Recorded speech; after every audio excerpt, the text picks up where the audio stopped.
In Holy Bible, Revelation chapter 1 verse 8 says, I am Alpha and Omega, the beginning and the ending.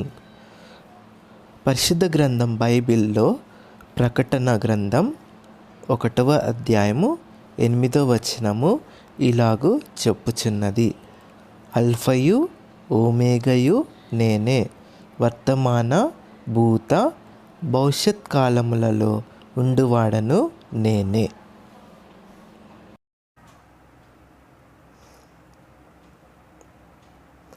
ప్రభువైన యేసుక్రీస్తు నామమున మీకు శుభములు తెలియజేస్తున్నాము.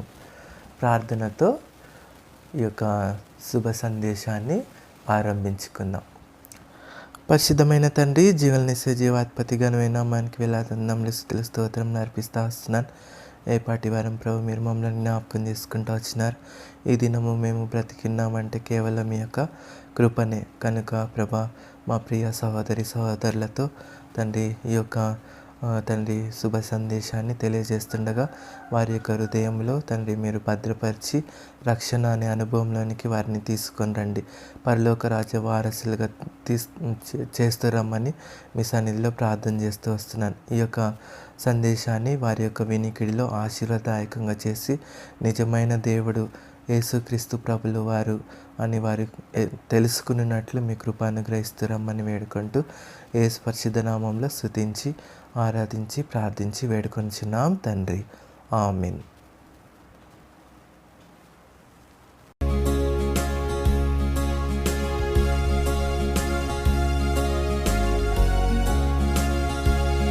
క్రీస్తే సర్వాధికారి, క్రీస్తే ఆల్ఫా ఓమేగా, ఆది అంతాను క్రీస్తే, యుగాయుగములు క్రీస్తే. క్రీస్తే సర్వాధికారి, మనలా రక్షించనించి సిలువలో ప్రాణమిచ్చే, మనలా రక్షింపనించి సిలువలో ప్రాణమిచ్చే, తగ్గించుకొని వాడై తన ప్రేమనంతో చూపే, తగ్గించుకొని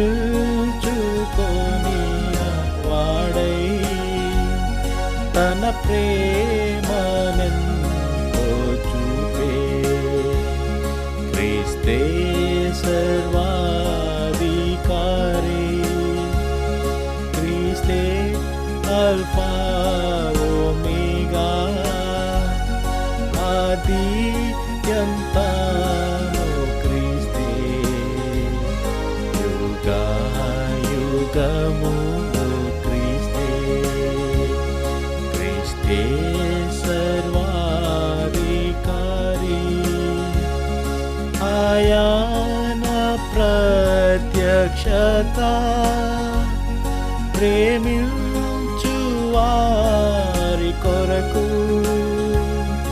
ఆయన ప్రత్యక్షత ప్రేమించు వారి కొరకు, ప్రభు తిరిగి వచ్చుచుండే, పరలోక మహిమ తోడా, ప్రభు తిరిగి వచ్చుచుండే, పరలోక మహిమ తోడా. క్రీస్తే సర్వాధికారి, క్రీస్తే ఆల్ఫా ఓమేగా, ఆది అంతాను క్రీస్తే, యుగాయుగములు క్రీస్తే. క్రీస్తే సర్వాధికారి,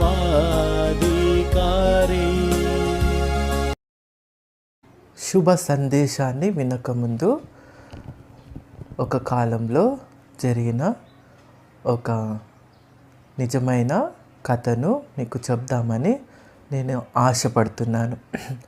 ఒక తండ్రి తనకు 3 కుమారులు కలరు. తండ్రి తన యొక్క వృత్తి న్యాయవాది, అంత మాత్రమే కాదు ఉన్నతమైన ప్రొఫైల్ కలిగిన వాడు. ఆయన జడ్జ్. తర్వాత తనకున్న 3 కుమారులను ఎంతో చిన్నప్పటి నుంచి చక్కగా పెంచుతూ వచ్చాడు. బాగా చదువుకోమని వారిని ప్రోత్సహిస్తూ వచ్చినాడు. మొదటి కుమారుడు కూడా, రెండో కుమారుడు కూడా, మూడవ కుమారుడు, 3 కూడా తండ్రి యొక్క ఆశను నెరవేర్చాలని ఎంతగానో వారు బాగా చదువుకుంటూ వచ్చినారు. మొదటి కుమారుడు న్యాయవాదియే, జడ్జ్ కంటే కింద పోస్ట్లో అడ్వకేట్ అవుతా వచ్చినాడు. రెండవ కుమారుడు లాయర్ అవుతా వచ్చినాడు. మూడవ కుమారుడు కూడా కొంతవరకు బాగానే చదువుకుంటూ వచ్చినాడు. ఆ తర్వాత తన స్నేహితులతో తన ఉన్న చెడు స్వభావాన్ని బట్టి అతను ఒక తప్పుడు మార్గంలోనికి వెళ్ళిపోతూ వచ్చినాడు. స్నేహితుల యొక్క చెడు స్నేహాన్ని బట్టి అనేకమైన తప్పులు తన యొక్క జీవితంలో చేస్తూ వచ్చినాడు. ఒకనాడు ఏం జరిగిందంటే, ఆ చిన్న కుమారుడు ఆ యొక్క స్నేహితులందరూ కలిసి వారు ఒక పార్టీ ఏదో చేసుకుంటూ ఉండగా వారిలో మాట పెరిగి వివాదానికి చోటు అవుతా వచ్చిందనమాట. ఈ యొక్క జడ్జి చిన్న కుమారుడు ఏం చేస్తూ వచ్చినాడంటే, తనకున్న కోపము ఆవేశాన్ని బట్టి తన స్నేహితులలో ఎవరితోటి తనకు శత్రుత్వం పెరుగుతూ వచ్చిందో అతను తన దగ్గరున్న ఆ యొక్క మరణ ఆయుధాన్ని తీసుకొని అతను చంపివేస్తూ వచ్చినాడు.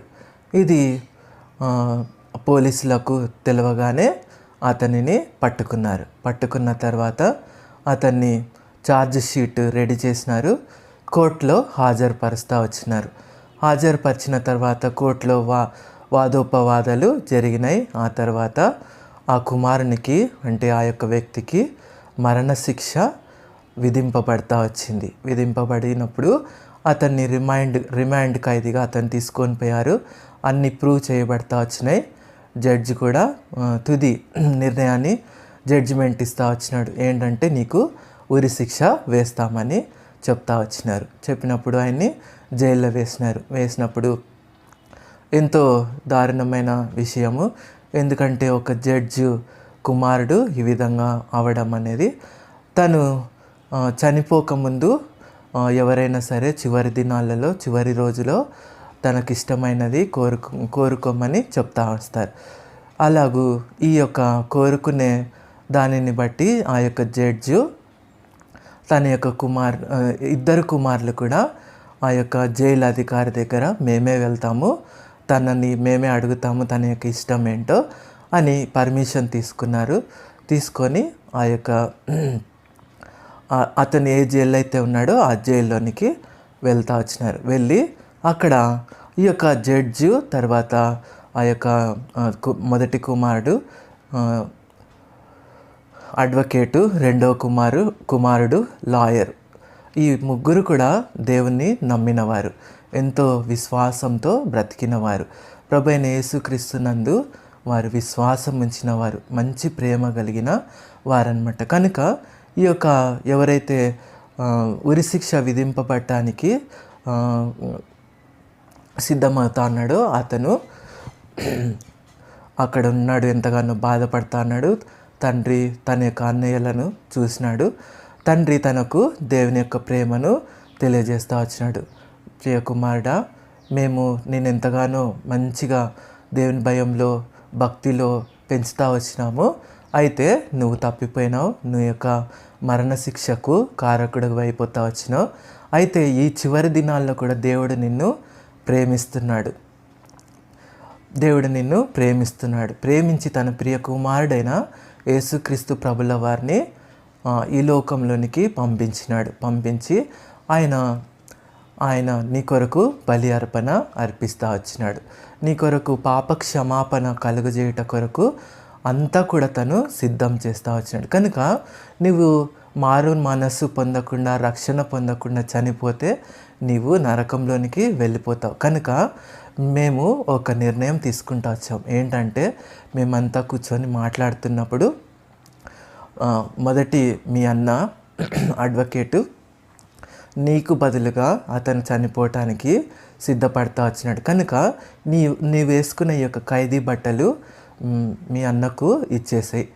తనకున్న ఆ యొక్క డ్రెస్సు నీకు ఇచ్చేస్తాడు, మీరు వెళ్ళిపోవచ్చు. ఎందుకు ఈ మాట అంటా వచ్చారంటే, తండ్రి ఏ పోలికలో ఉన్నాడో ఆ యొక్క ముగ్గురు కుమారులు కూడా సేమ్ డిటో జిరాక్స్ కాపీలాగా నలుగురు కూడా అలాగనే ఉంటారు. ఎవరైనా ఈ నలుగురు ఒక చోట చేరి ఉంటే వీళ్ళల్లో తండ్రి ఎవరు, మొదటివాడు ఎవరు, రెండోవాడు ఎవరు, మూడోవాడు ఎవరు అనేది కన్ఫ్యూజ్ అవుతారనమాట. వారికి అంతగా తెలుసుకోలేరు, ఆ విధంగా ఉంటారనమాట.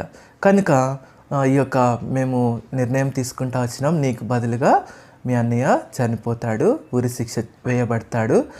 ఎందుకంటే దేవుని యొక్క ప్రేమను మేము నీకు చూపిస్తున్నాము. కనుక నువ్వు బయటికి వెళ్ళిపోయిన తర్వాత తిరిగి నువ్వు ఈ యొక్క పాపంలో యొక్క చెడు మార్గంలో నువ్వు నడుచుకొనకూడదు. ప్రభువైన యేసుక్రీస్తునందు విశ్వాసం ఉంచి నీవు మంచి చక్కని భక్తిగల వాడిగా దేవుని మార్గంలో నడవాలి అని వారు చెప్తా వచ్చినారు. తద్వారా ఆ అబ్బాయి ఎంతగానో ఏడుస్తూ వచ్చినాడు. అన్న, నువ్వు నాకు బదులుగా నువ్వు చనిపోతావా అని చెప్పి దుఃఖపడతాడు. తన యొక్క వస్త్రాన్ని వాళ్ళ అన్నయ్యకి ఇచ్చేస్తాడు. వాళ్ళ అన్న వేసుకున్న వస్త్రాన్ని ఆయన వేసుకుంటాడు. అలాగూ ఎవరైతే మరణశిక్ష పొందబోతున్నాడో ఆ అబ్బాయి తప్పింపబడతా వచ్చినాడు, బయటికి వెళ్ళిపోయినాడు. మొదటి కుమారుడు ఎవరైతే ఖైదీ బట్టల్లో ఉన్నాడో ఆ అబ్బాయిని ఉరి శిక్ష వేస్తాడు, చనిపోతా వచ్చిన. ఇది తన యొక్క చిన్న కుమారుడు తన యొక్క జీవితంలో జ్ఞాపకం చేసుకొని నిజముగా ఆయన దేవుని యందలి విశ్వాసం ఉంచినాడు, రక్షింపబడ్డాడు. ఆయన దేవుని యొక్క మార్గంలో ఎంతో భక్తిగా జీవిస్తూ వచ్చినాడు. ఆయన చనిపోయేంత వరకు కూడా దేవుని కొరకు నమ్మకంగా జీవించటం మాత్రమే కాదండోయ్.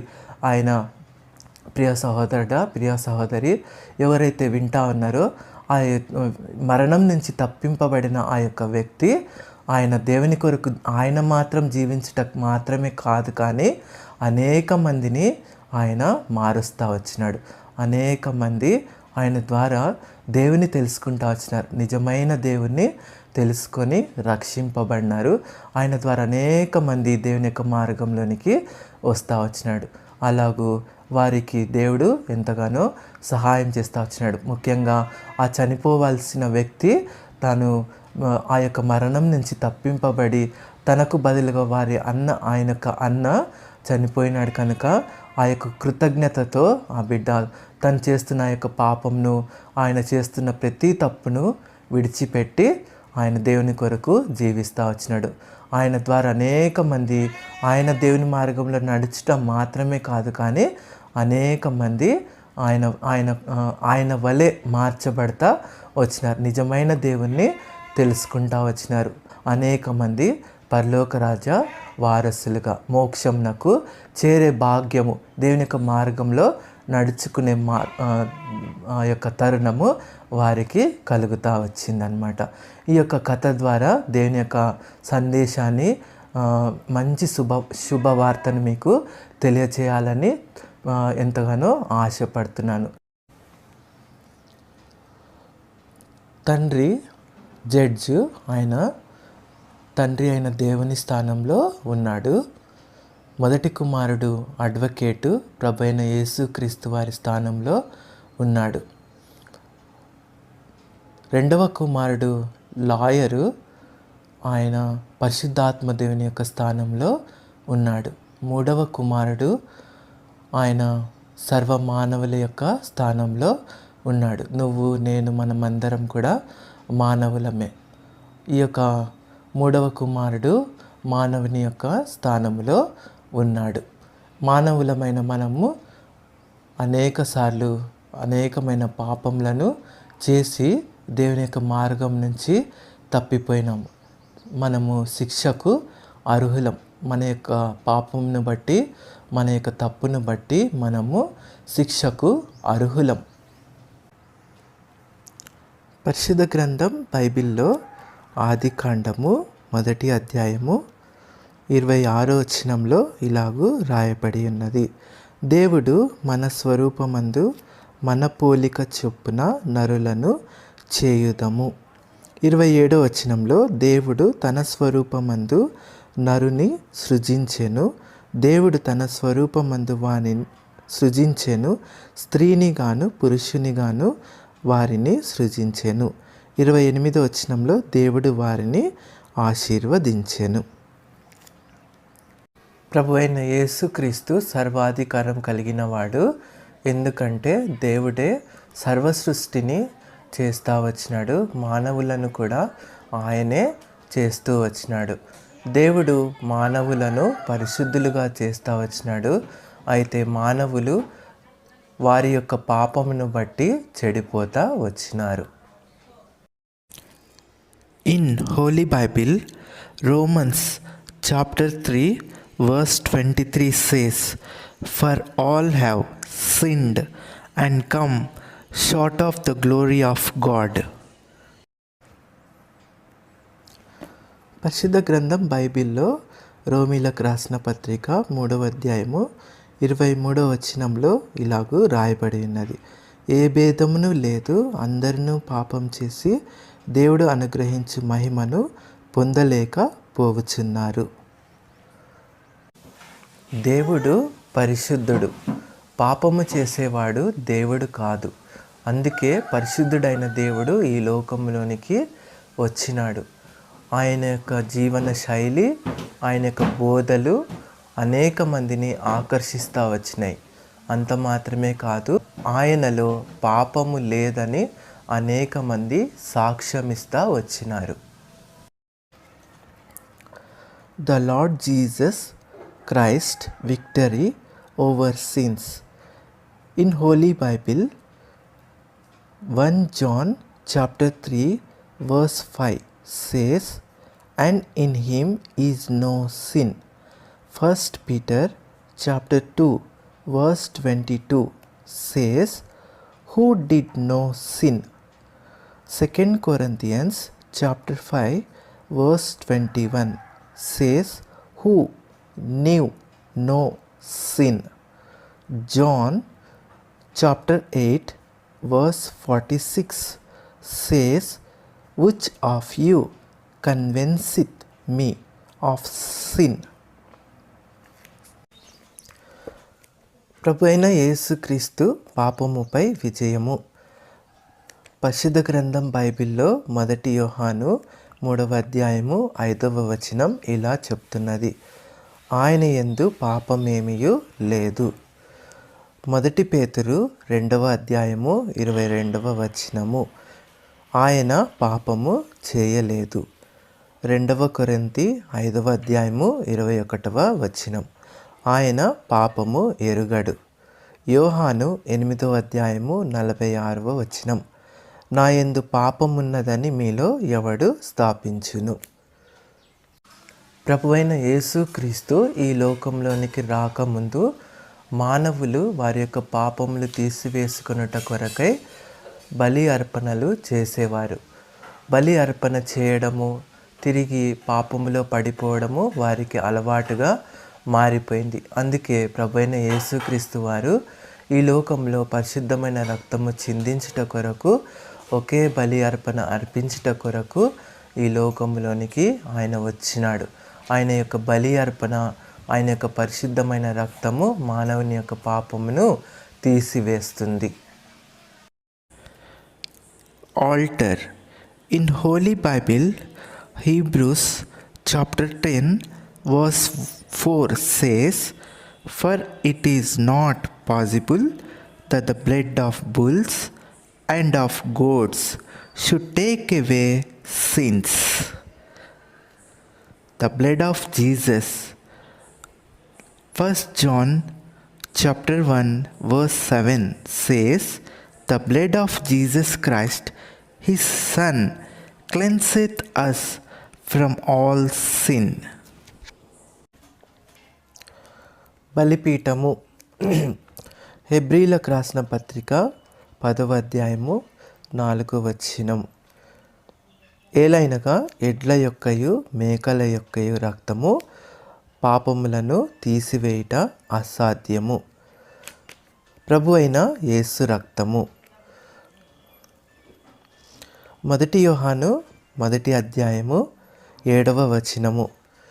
యేసు రక్తము ప్రతి పాపము నుండి మనలను పవిత్రునిగా చేయును.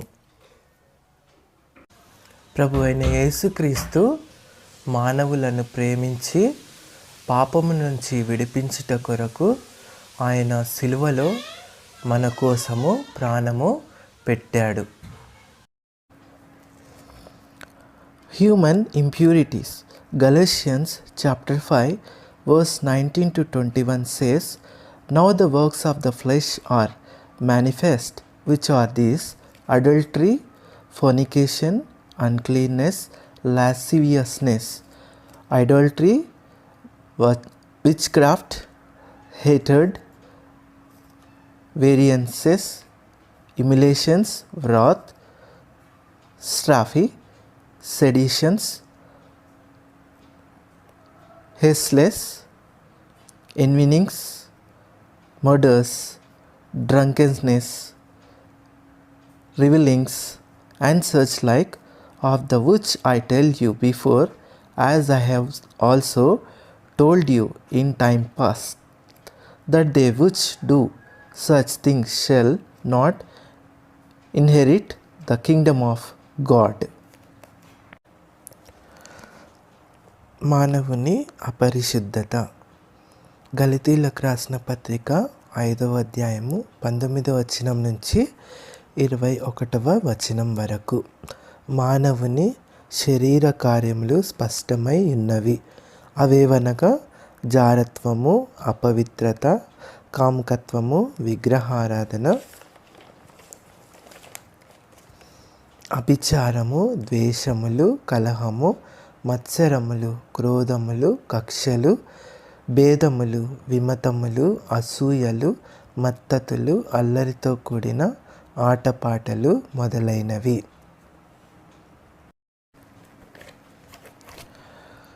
Matthews chapter 15 verse 18-19 says, "But those things which proceed out of the mouth come forth from the heart, and they defile the man. For out of the heart proceed evil thoughts, murder, adulteries, fornications, thefts, false witness, blasphemies." మత్తయి సువార్త 15వ అధ్యాయము 18-19 వచనములు. నోట నుండి బయటకి వచ్చునవి హృదయములో నుండి వచ్చును. ఇవి మనుష్యుని అపవిత్రపరచుచున్నవని మీరు గ్రహింపరా? దురాలోచనలు, నరహత్యలు, వ్యభిచారములు, వేశ్యాగమనములు, దొంగతనములు, అబద్ధ సాక్ష్యములు, దేవదూషణలు హృదయములో నుండియే వచ్చును. ఆయన మనలను ప్రేమించి రక్షించుట కొరకై ఎంతో సమయాన్ని మనకు ఇచ్చాడు. నేడే రక్షణ దినం. ఆయనను నమ్మాలని, ఆయనను మన యొక్క హృదయములో చేర్చుకొని అంగీకరించాలని ప్రభువు కోరుకుంటున్నాడు. నేడే రక్షణ దినం. రేపు మనది కాదు, మరో క్షణము మనది కాదు. Lord Jesus Christ purity. In Holy Bible, Hebrews chapter 7 verse 26 says, "For such an high priest became us, who is holy, harmless, undefiled, separate from sinners, and made higher than the heavens."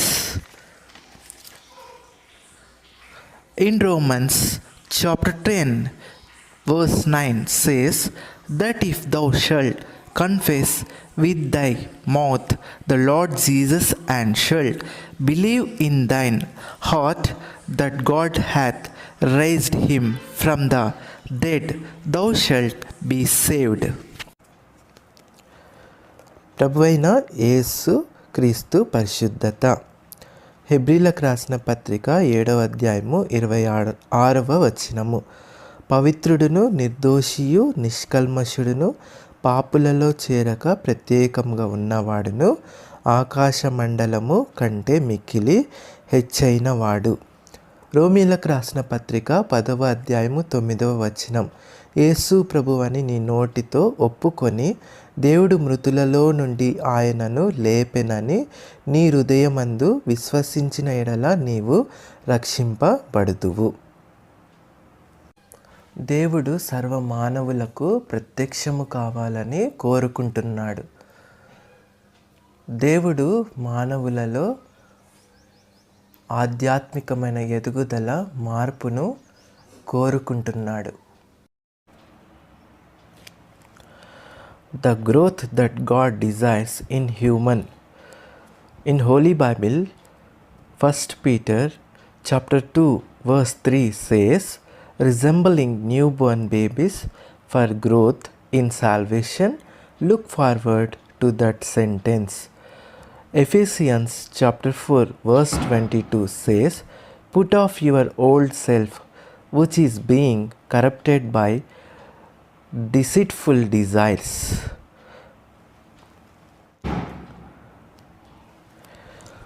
Second Peter chapter 3 verse 18 says, grow in the grace and knowledge of our Lord and Savior Jesus Christ. 1 Peter chapter 1 verse 16 says, be ye holy, for I am holy.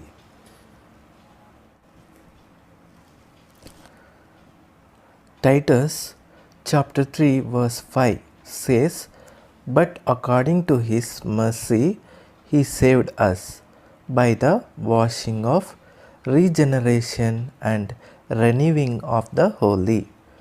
Revelation chapter 21:27 says, only those who are written in the Lamb's book of life will enter it in heaven.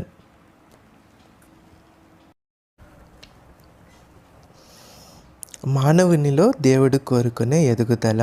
పరిశుద్ధ గ్రంథం బైబిల్లో 1 పేతురు 2వ అధ్యాయం 3వ వచనంలో ఇలాగూ తెలియజేస్తున్నది, క్రొత్తగా జన్మించిన శిశువులను పోలిన వారై రక్షణ విషయంలో ఎదుగు నిమిత్తము ఆ వాక్యమును ఆపేక్షించుడి.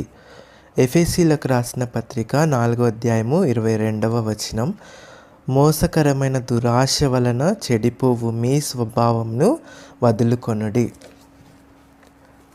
2వ పేతురు 3వ అధ్యాయం 18వ వచనము, ప్రభువును రక్షకుడు నైన యేసుక్రీస్తు అనుగ్రహించు కృపయందు జ్ఞానమందును అభివృద్ధి పొందుడి.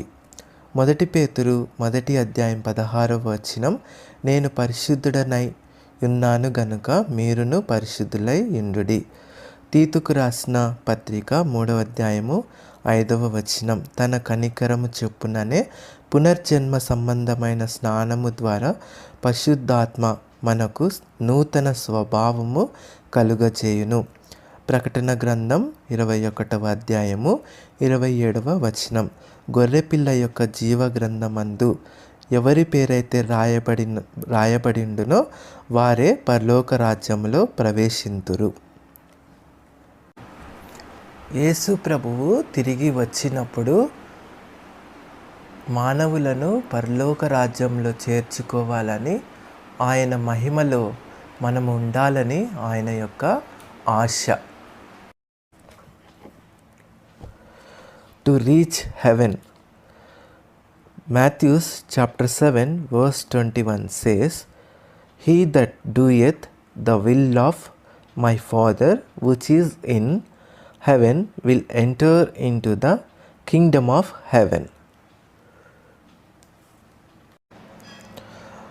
పరలోక రాజ్యం చేరాలంటే పరిశుద్ధ గ్రంథం బైబిల్లో మత్తయి సువార్త 7వ అధ్యాయము 21వ వచనంలో ఇలాగూ రాయబడి ఉన్నది, పరలోకమందున నా తండ్రి చిత్త ప్రకారము చేయువాడు లేక వినువాడు మాత్రమే ప్రవేశించును.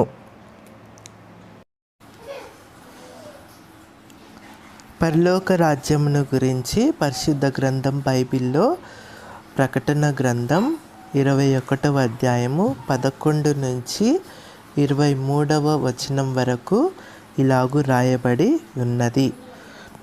దాని యందలి వెలుగు దగదగా మెరియును, సూర్యకాంతము వంటి అమూల్య రత్నములు పోలియున్నది. ఆ పట్టణమునకు ఎత్తైన గొప్ప ప్రాకారమును 12 గుమ్మములను ఉండెను. ఆ గుమ్మముల యొద్ద 12 దేవదూతలుండిరి. ఇజ్రాయేలీల 12 గోత్రముల నామములు ఆ గుమ్మముల మీద రాయబడి ఉన్నవి. తూర్పు వైపున 3 గుమ్మములు, ఉత్తరపు వైపున 3 గుమ్మములు, దక్షిణపు వైపున 3 గుమ్మములు, పశ్చిమ వైపున 3 గుమ్మములు లున్నవి. ఆ పట్టణపు ప్రాకారము 12 పునాదులు గలది. ఆ పునాదుల పైన గొర్రెపిల్ల యొక్క 12 అపోస్తులుల 12 పేర్లు కనబడుచున్నవి. ఆ పట్టణమును దాని గుమ్మములను ప్రాకారమును కొలుచుటకై నాతో మాట్లాడు వాని యొద్ద బంగారు కొలకర్ర ఉండెను. ఆ పట్టణము చచ్చౌకమైనది, దాని పొడుగు దాని వెడల్పుతో సమానము.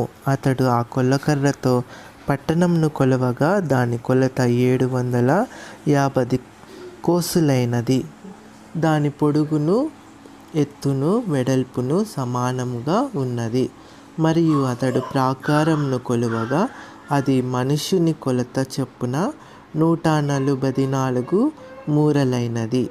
ఆ కొలత దూత కొలతయే. ఆ పట్టణపు ప్రాకారము సూర్యకాంతములతో కట్టబడెను.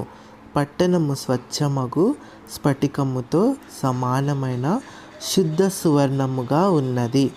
ఆ ప్రాకారపు పునాదులు అమూల్యమైన నానావిధ రత్నములతో అలంకరింపబడి ఉండెను.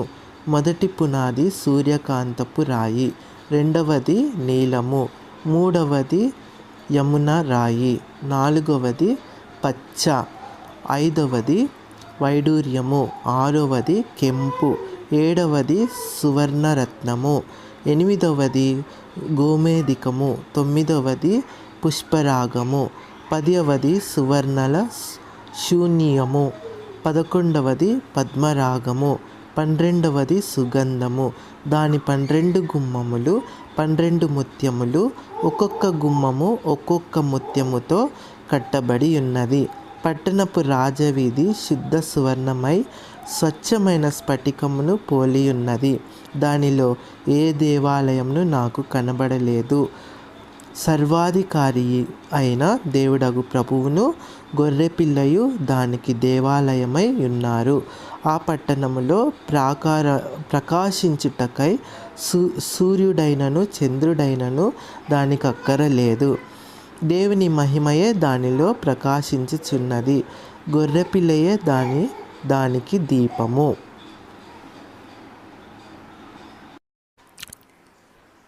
ఇది ప్రార్థన సమయము. దయచేసి కళ్ళు మూసుకొని చేతులు జోడించి ప్రార్థనను వినవలసిందిగా మనవి చేస్తున్నాను. పరిశుద్ధమైన తండ్రి, జీవలనేసియ జీవాధిపతి, ఘనమైన నామానికి స్తోత్రం చెల్లిస్తూ వస్తున్నాను. మా బిడ్డలు, మా సహోదరులు ఈ యొక్క శుభ సందేశాన్ని వినటానికి మీరు అనుగ్రహించిన కృపకై వందనములు. వారి యొక్క హృదయంలో కార్యము జరిగించవలసిందిగా మనవి చేస్తున్నాను.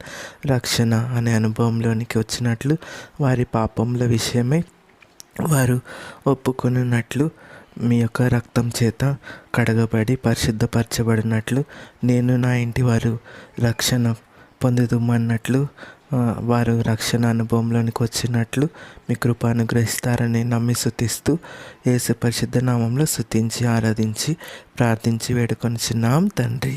ఆమెన్.